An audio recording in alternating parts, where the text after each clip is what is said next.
Hey, welcome to another edition of Kyle Meredith with. It's the interview series presented by WFPK at WFPK.org, Consequence, and the Consequence Podcast Network. Thanks as always for making your way here, for checking out the series. Of course, you know what to do. If you like what you see, what you hear, hit that subscribe button. I put out 3 new interviews every single week, new and every Monday, Wednesday, and Friday. So it's a great way to keep up with your favorite artists. And I'm so excited today. Kyanna Simone is here. She's starring in The Supremes at Earl's All You Can Eat. Hello. Hello, hello. It's a pleasure to meet you. I cannot tell you how, well, I can tell you how much I love this movie. I went into it. I didn't read the book. I know it's based on the book. It is so emotional and the generational storytelling. I mean, what a perfect film that you all have made. Thank you. Thank you. Yeah, it's like it takes you on a full ride. And I feel like no matter what point in your life you're in, you can relate to many parts of this film. So, Yeah. Well, how yeah. did you get involved in it? I mean, we've been seeing you kind of pop up here and there, for the last few years. This sort of suddenly seems like a very big moment in your career. Yeah, yeah. Thank you. Thank you. It's been a long time coming. I'm a patient girl, and I've just been enjoying the steps that I've been taking up to this point, and excited about the steps that happen afterwards. But specifically for the Supremes, it was actually really funny. They had me audition for young Clarice at first, Hmm. and I just could not get out of my head that I just was like, I'm Odette. Like, please, please, please, please, please believe that I'm Odette. So I actually went into the audition for Clarice and I read the lines as Odette. And that same night, my team told me that Tina wants me to come back in and read for Odette. Hmm. And I was like, oh my gosh, it's so kismet. I was so excited. Um, Why did you and see yourself? What did you see in Odette that you already knew was inside you? it's something about that fire inside of Odette that I've always related to. And a lot of the characters that I've played have been very similar. And not to say that I wasn't excited to read for Clarice, it's just when I saw the description for Odette, and I had already seen all of Anjanue's work, I was just like, man, I gotta get a chance at playing this character. Also, I'm not gonna lie, I box. So the fact Oh, that right. Oh, right. Odette does a little boxing. Oh, that scene, by the way, and that, I mean, I think it's in the trailer too, where she says, "Take off It- my dress. I don't want to get any blood on." Like that's great. Odette means business for sure. You talk about this similar character because you also did the short film recently with the Rebel Girls as I well. did. And like, what is it like? I think you're already kind of talking about it, but there are these similarities, like these strong roles, I guess, is what we're talking about here. But and it doesn't hurt that I think that one's also set in the 60s. Like you've sort of found yourself in this space in your Yeah. career. Yeah, I mean, I feel like I've been in the period piece realm for quite a bit of time for sure. And I love it. I love it because I feel like there's so many ways to tell our stories from the 50s, 60s, and 70s that have many different angles, from the point of view of young girls, young teens, young women, and how they persevered or just lived through that time. So the similarity between Bertha from the Rebel Girls and Odette from the Supremes, it's like uncanny. They both have dads that are boxers, and they both are like, I am ready to fight anybody that tries to get in the way of my freedom, whether it be physical or mental or emotional, or my friends' freedom. So it's just I get really empowered playing those types of characters. Definitely when they represent a person that, even though they seem tough as nails on the outside, honestly, their heart is so warm and soft, and they care for everyone around them. And that's a complexity that I feel like a lot of Black women have.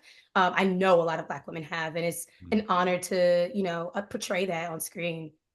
It's really fun to watch you in those moments in this movie with the Supremes because she is, she's got that exterior, she's got that shell, that shield that she keeps in front of her, and and Yeah. she's gonna die for any of her friends and making sure that she's in front of them. So when you have to portray that softness, like as an actor, because it's not a switch that gets flipped. You couldn't do that anyway. Like to take her up to that point where she finally has to open up. Like, what is that moment like, for you as you're playing her? Um, I honestly think at that point you're just being you're doing you're performing the inner thoughts of that character, how they actually would love to act. They would love to be very calm. They would love to be outwardly loving and things like that, but they know that they have to have that shield. And in those moments where Odette is actually able to like let it all down Mhm. and be a girl and be a soft girl, that's all that she wants. And I feel like that is the most organic part of her. I think all the other parts are things that she's had to learn, defense mechanisms. But that's I mean, we're just girls, and at the end of the day you want someone to bring you a flower and Mhm. to say that they love you, and you don't want to have to be defensive or afraid that it's gonna that it's all a lie. And I think that's that soft part of Odette is a piece of her that she's always wanted to come out but has been terrified of. I love that you said that. That's all that she's ever wanted. And you see it in the moment where I'm sorry, the husband, the guy I forget the character name. Oh, Uh James. yeah, there you go. Yeah, Yes. when he's out, is very doesn't know what to say, but when he finally says it and she's just like, "Yes." Yes. Like, of course, let's get back in here and get on with our lives. Like, she doesn't say that, but that's what it is. Like, let's just go back in the restaurant and get on with our lives because this is it. Like, I love that moment right there. It's such a small moment that means so much, you know. Yes, it does. And it feels so, I mean, it just feels good when you know that you can be soft around someone. And that's what Odette and James have.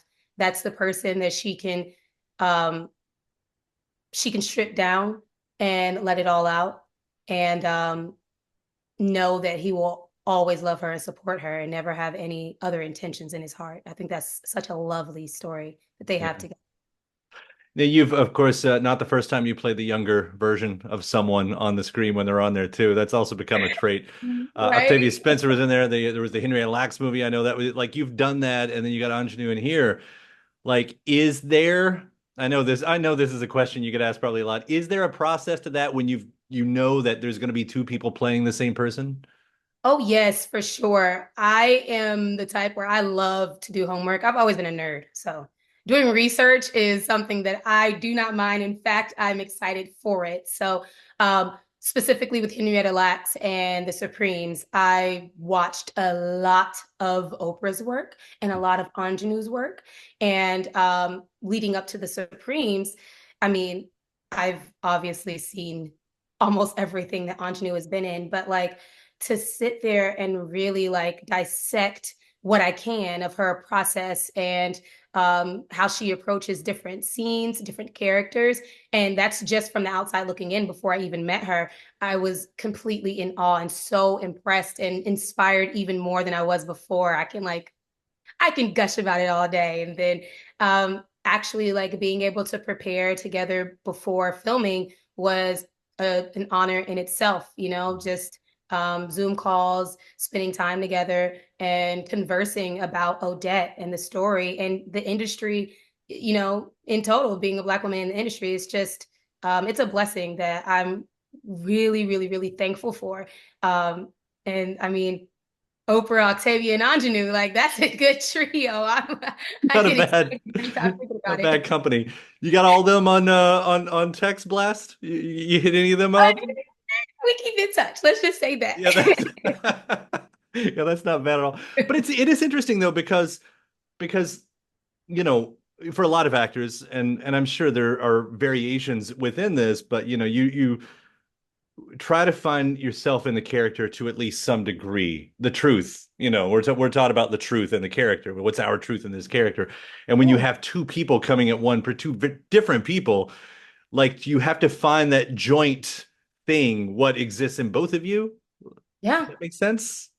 I mean, for sure. And I think a lot of that has to do with the beautiful writing of Edward Kelsey Moore and then Tina Mabry for the film. Like these characters are so beautifully fleshed out, so real and true that two people playing that character in different time periods, if both of the people are like really diving to that character, like it's just no way that it wouldn't be seamless. And I feel like that is to like we have Edward and Tina and the entire writing team to thank about that.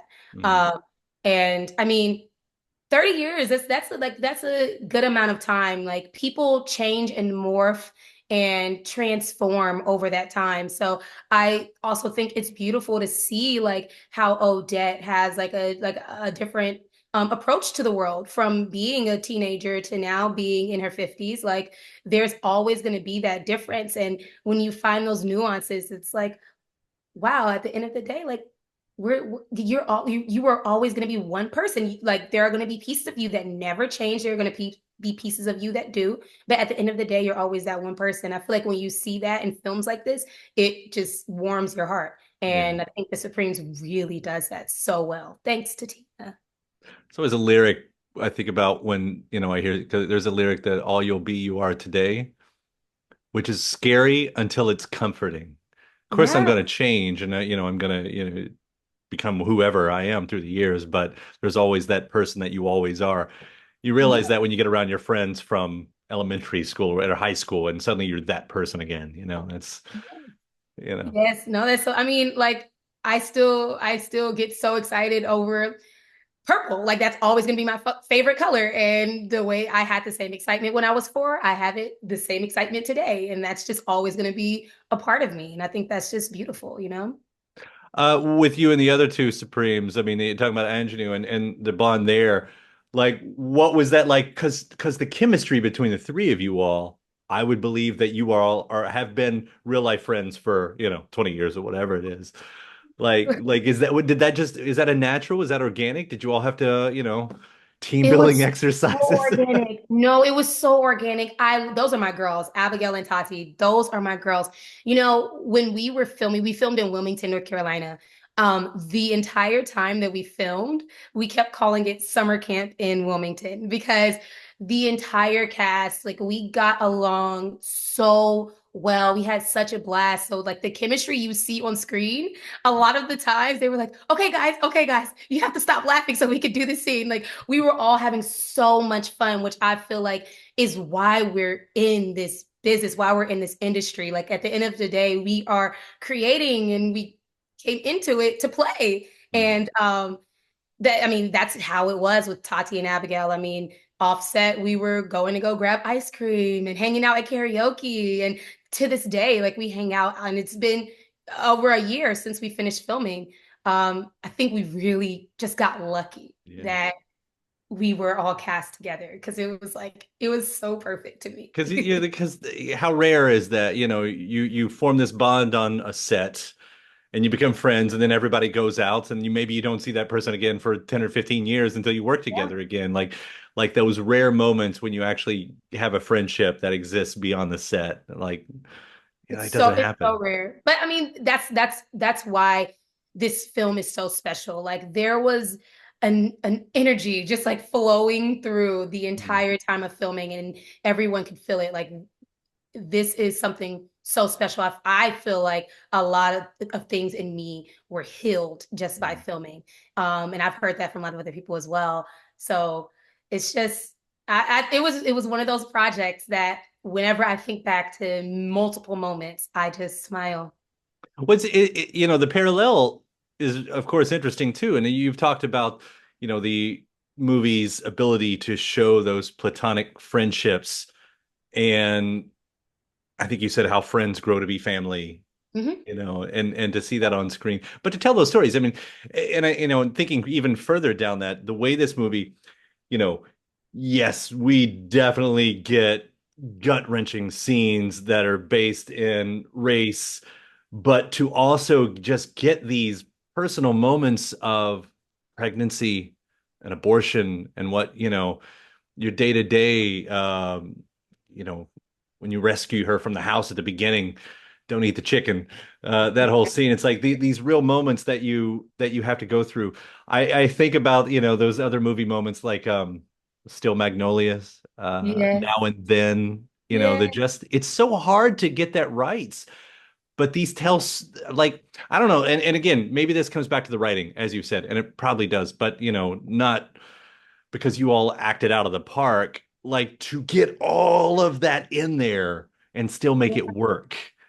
Yeah, I mean, I think it's like it's just been long overdue. Like Mhm. there's so like there's so many nuances of friendship and relationships that I mean, we see them all the time on screen, and this is another version of it, a platonic trio, like three Black women that are growing up together, and there's something about knowing like, okay, I can go to my family for this. I can go to, coworkers for this, but I have these two women that I have been able to handpick, or in Barbara Jean's case, handpicked me.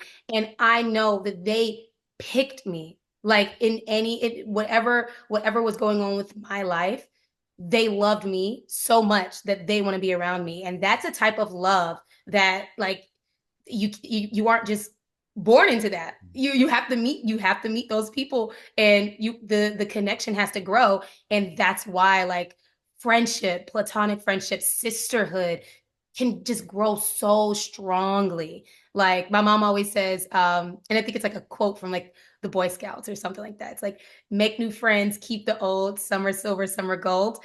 Yeah. And like, man, like when you feel like, oh, those are my gold friends, sometimes that can hold more weight than that's my blood family. Right.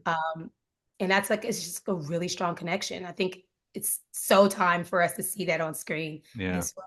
No, beautifully told. Seriously, beautifully told. And outside of it, you already mentioned the whole boxer thing, which I just like. To what extent are you pursuing that? I know, right? You're like, are you willing to get knocked out Am by I going these to people? see Or you in the ring? By the way, you know what? for whatever it means. I'm based here in Louisville. We're the home of Muhammad Ali and the Ali Yeah, Museum and everything. So it's like, yeah. yeah, just in the area. So when you talk about boxing, like, oh yeah, right. That's yeah. I mean, no, honestly, what was it? Maybe like 5 years ago, I went to a boxing class, Mm. loved it. You know how you love something because they tell you how good you are naturally at it? So my ego Sure. was, feeling Uh-huh. good. And I just kept going. And I'm in classes. I spar. Someone's hit me once. And Mhm. when I saw stars, I said, no more. We don't need to do You don't amateur need it boxing. that bad. But no, I spar. I like to just have like that as a sport, something that I'm really into. Like my favorite boxer is Clarissa Shields, Mm. and I watch all of her fights, and it's just one of those sports that I don't know, it turns me up. Like I mean, who doesn't want to feel strong? Right. And I feel so strong when I'm in the ring, even if it's not without any padding. What is the relevance of I Hope You Dance? Oh, okay. I'm Being a not. great song, by the way. Yes, yes, that's one of my favorite songs. When I was younger, I was bullied, and my mom would always say, you are not gonna stop doing what you love because these people are saying this, these people are saying that. And there's a song, when you get the choice to sit out or dance, I hope you dance. And in my fifth grade yearbook, we all had our senior Right. pages, and she wrote it in there. And that was the year that I decided to do the talent show, which my friend and I, we like danced and everything. But I mean, my mom told me I could do it, and I believed it. And I went up there, and we had like the best time. And I was like, wow, I literally danced. And I was like, wow, I can like like no one can tell me what I can't do. Like I can only be encouraged by what people say I can do and what I believe I can do. So in middle school, I decided to pursue acting, and I never let go of that phrase that my mom always said. I will say it took me a while to find out that it was a full song. I really did think my mom like popped it out of her head, As we do, sure. as we do. Yeah. It took probably around like eighth grade, but yeah, that quote means so much to me. Whenever I, go to another step in this career, I always put that hashtag because that's what encouraged me to be here. I love that. I love that. I love that you danced. Yes. Took that step and have that marker, the whole way with that. That's beautiful. Again, so is this movie with the Supremes at Earl's All You Can Eats. A fun title to say, a little complicated to get used to. Yeah. But seriously, congratulations on everything with this. And it's been such a pleasure to talk to you about it. So great talking to you. Thank you for having me. And thanks to my guest. Also, thanks to you for checking out the episode in the series. Before you get out of here, hit that subscribe button. Again, you get 3 brand new interviews every single week. New one every Monday, Wednesday, and Friday at right here on YouTube, or of course anywhere in podcast land, including iTunes, Apple Podcasts, Spotify, Podchaser, NPR, or WFPK.org as well. A great way to keep up with your favorite artists and discover new ones as well. Then after that, actually head over to WFPK.org. That's where I do a show Monday through Friday, 6 p.m. Eastern. It's an hour full of song premieres, music news, anniversary spins, bonus interviews, Monday through Friday, 6 p.m. Eastern at WFPK.org. Consequence has your music and film news. You can also find me on the social media spots, Facebook, Instagram, mostly on Twitter. All 3 of them, the address is at Kyle Meredith. Do hope you like and follow along. That does it for another edition. I'm Kyle Meredith. I'll see you next time.